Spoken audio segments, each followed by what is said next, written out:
अस्सलाम वालेकुम दोस्तों, माशाल्लाह अल्लाह के फजल करम से आज भी थोड़ा बहुत काम हुआ था। यहाँ पे देख सकते हो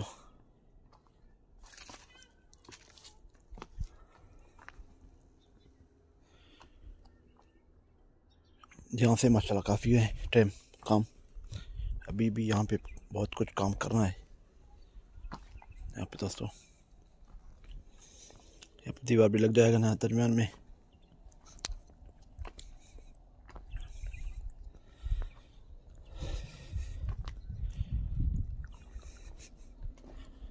यहाँ पे भी देख सकते हो, ये भी कल नहीं था, आज लगा, वो भी आज लगा।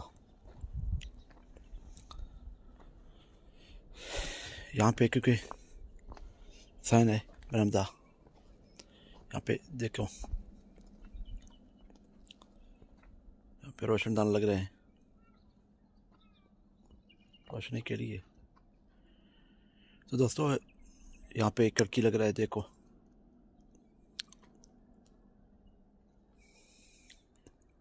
तो बाकी आप देख सकते हो अल्लाह के फजल करम से माशाल्लाह काम स्टार्ट है। दोस्त दुआ करना अल्लाह करे हमारा काम कंप्लीट हो। तो दोस्तों का बहुत ही शुक्रिया, अल्लाह खुश रखे और अपने दुआओं में ख़ुसूसी याद रखें। अल्लाह हाफिज़, फ़ी अमानुल्लाह।